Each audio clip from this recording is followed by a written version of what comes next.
Gentlemen, thank you so much for being here today. Sure. Great to be here. General Zinni, tell me what is concerning you most about the Marine Corps' direction right now.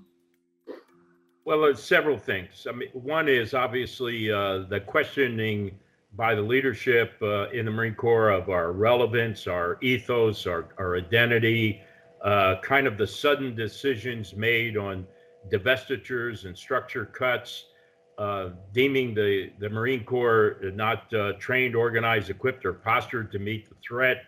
And then the way all this has occurred, and I'll focus on that maybe a little bit more.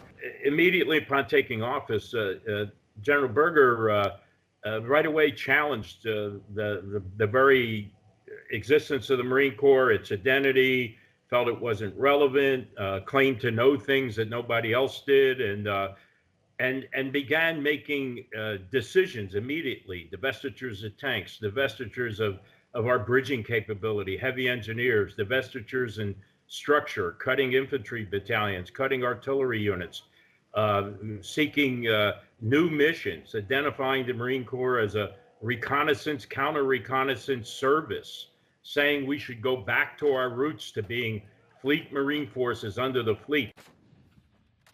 General Sheehan, the main rebuttal we're hearing from the Marine Corps is that they're seeing classified information that you guys just aren't seeing. What do you have to say to that? That's not accurate. The number of people who are serving on this ad hoc board, if you want it, all have clearances. We have talked to combatant commanders who knew nothing about this process. You talk to the intelligence community, there are only 4 threats out there, plus a couple of other things they're worried about. 1 is China, 2 is Russia, 3 is Iran, 4 is North Korea. This concept that's currently being flogged around is basically a maritime interdiction force with a rocket-based kinetic solution. That is not applicable in the Korean scenario. It's not applicable in the Iranian solution, and very sincerely doesn't work in Europe. It's only going to work in one location. Is there any validity to the back to the sea concept? I know some people would say that the Marine Corps is a second army, a second land army. Is there a problem with the focus of back to the sea? And what do you think this does to the Marine Corps culture, as you were saying? There's no such thing as, well, we're back to our roots or back to the naval. Every service, Army, Navy, Air Force, Marine Corps, is a full up paid component. They are required to provide forces to the joint land component, maritime component, special operations component, or air component, or to be the basis or contribute to a joint task force.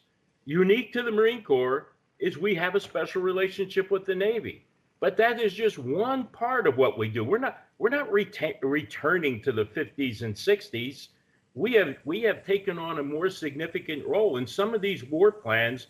We have a full up core level commitment, multi-division, multi-wing commitment because of the kind of fight we have.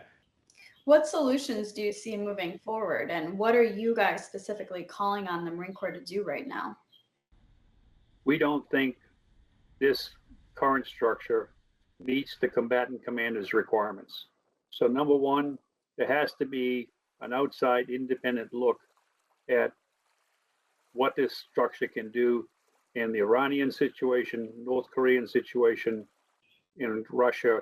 Number two, internally the Marine Corps. The system has to understand what it's doing. As General Zinni said, we talk to a lot of people and they are confused.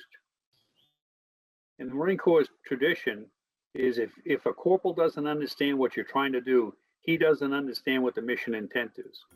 If he doesn't have that, he won't be as effective as he can be. This is about a fire team leader, squad leader, platoon commander, battery commander, knowing what they're going to do.